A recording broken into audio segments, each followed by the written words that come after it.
There are dozens of different types of green tea in Japan, but one stands out as the true emperor's tea. This tea was once the tea of choice for the emperor himself, and still holds a reputation for being the highest quality leaf tea in Japan. In this video, we're going to trace the history of this imperial green tea, how it's made, and why it's regarded as the top green tea in Japan. We'll also take a look at some of the health benefits of this tea and why you may want to start drinking it. Our journey begins in Kyoto, the historical heart of Japan. In 1191, tea seeds were brought over from China and planted on the grounds of Kozanji Temple, right outside of Kyoto. The monks found that drinking tea helped them during long periods of meditation. We now know that this is thanks to the combination of caffeine and L-theanine in the tea. Caffeine stimulates the mind, while L-theanine is thought to buffer some of its negative side effects. It's even thought to stimulate alpha brainwave activity, the same brainwaves stimulated during long periods of meditation. This leads to a calm, alert feeling that lasts throughout the day. At this time, the tea the monks were drinking came in powdered form, similar to today's matcha.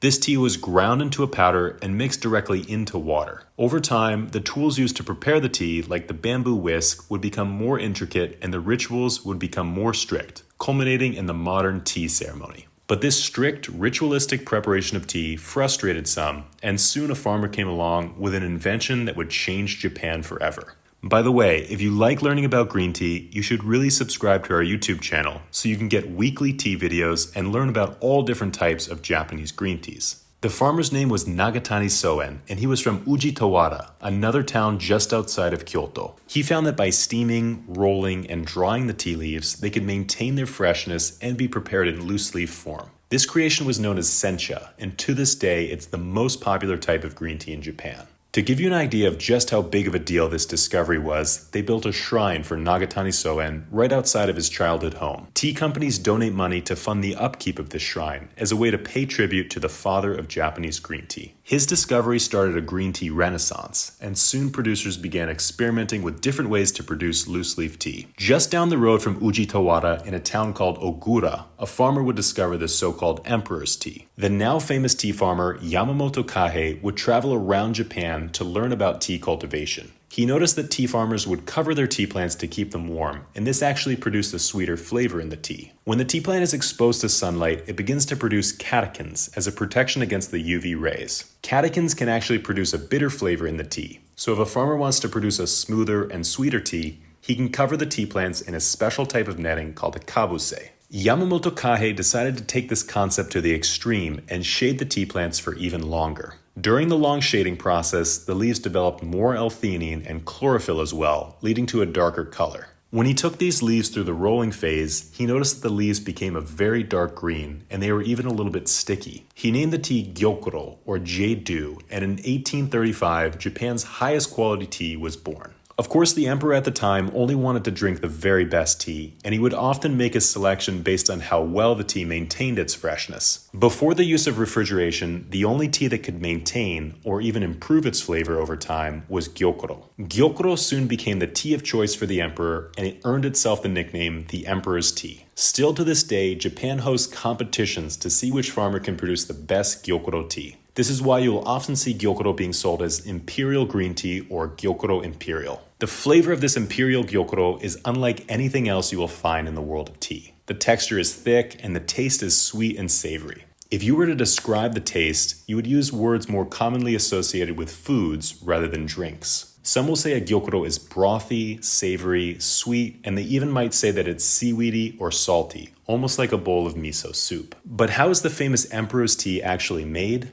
For that, we would have to head to southern Japan to meet the legendary Mr. Sakamoto. Mr. Sakamoto has been working in the tea industry since he was a little boy, when he and his brother would help out around their family farm in Shibushi. It was here that he first began to hone his skills as a tea farmer, but he noticed something happening on the field. Mr. Sakamoto explained that members of his family were struck with certain illnesses, and in some cases, cancer. He believed that the chemicals they used on the field were partly to blame. He created this painting as a tribute to his niece, who he lost to a battle with cancer. The painting depicts her as a strong warrior, ready to do battle. Mr. Sakamoto was determined to make sure her fight was not in vain, and when it was his turn to take over the family business, he decided to go completely organic. This presented a series of challenges for Mr. Sakamoto to overcome. To be considered Gyokuro, the tea plant needs to be shaded for at least 3 weeks prior to the harvest. This is a stressful time for the tea plant, and it's incredibly difficult to keep it alive and healthy without sunlight. A lot of farmers solve this problem by applying chemical fertilizers to the plants, but because Sakamoto tea is completely organic, he had to use other methods. Mr. Sakamoto came up with an ingenious solution to this problem. There is an abundance of sedimentary rock in his region, and one day he came up with an idea. Because sedimentary rock is a collection of nutrients built up over millions of years, in theory it could be used to provide nutrients back to the soil. The mulch sediments needed another ingredient to activate it, and for this, Mr. Sakamoto leaned on the traditional Japanese method of bokashi fertilization. This uses leftover organic waste such as rice husks. After trying a few different methods, Mr. Sakamoto finally found a tea fertilizer that worked. He noticed that this fertilizer not only made the tea plant stronger and healthier, but the tea itself took on an extremely rich flavor. In order to test the tea plants, he will take a clipping from his tea field and compare it with a clipping from a non-organic tea field. After spending just a few weeks out of the soil, the non-organic tea plant will begin to wilt and die, and the organic tea plant will still retain its leaves and color. The Sakamoto tea fertilizer has become so successful that other farmers will purchase it for use in their own fields. Mr. Sakamoto not only notices a difference in the health of the tea plants, but in the entire tea field as well. He demonstrates this by sticking a bamboo pole 5 feet into the ground without meeting much resistance at all. When he stopped applying chemicals to the tea field, the earthworms and small insects were able to thrive and move around the soil, which loosened it up. This creates a healthier, more diverse ecosystem, but it also allows the roots of the tea plant to penetrate deeper into the soil and absorb more nutrients. When you compare this to tea fields that use pesticides or chemicals, you'll notice hard, black earth with nothing growing other than tea. We believe that a tea field should not only support great tea, but also a diverse array of local flora and fauna. After the 3-week shading process, the work has only just begun. The top 3 leaves of the tea plant are now selected, as these are the highest in nutrients and sweetest in flavor. These leaves are gathered up and taken through a cleaning and steaming process. As soon as the tea leaves are harvested, they will begin to oxidize and eventually turn into a black tea. When heat is applied, the enzymes that cause oxidation are deactivated and the oxidation process is stopped, allowing the leaves to retain their green color and their fresh vegetable taste characteristics. With Chinese green teas, it's common to heat the leaves in a large pan, whereas with Japanese green teas, the steaming method is more common. Once the leaves are steamed, they will be taken through a controlled drying process at a low heat. If the heat is too hot, the leaves will bake and the flavor will change. The humidity within the leaves needs to be taken down from 70% to about 4 to 7%. These dry leaves store much better and they soak up more water, allowing them to infuse properly. Right before the leaves are finished drying, while they are still pliable, they are rolled to produce their final shape. Most Japanese green teas have a needle shape to them, but this shape is especially apparent when it comes to the Emperor's tea. This is because Imperial Gyokuro goes through an additional rolling process with a machine specifically designed to give it these tight, needle-shaped leaves. These leaves need a full 2 minutes to expand and fully release their flavor into the water. They release a strong, dense infusion that is unique to Gyokuro. When you drink the famous Emperor's tea, you're savoring not only the taste, but also the texture as it glides over the top of your tongue, almost like an oil. Mr. Sakamoto produces a few different types of Gyokuro tea on his farm, and the difference in flavor comes down to the type of tea plant or cultivar used. Just like wine is broken down into different varietals, tea is broken down into different cultivars. Each cultivar prefers slightly different growing conditions and produces a different flavor. The most common tea plant cultivar in Japan is the Yabukita,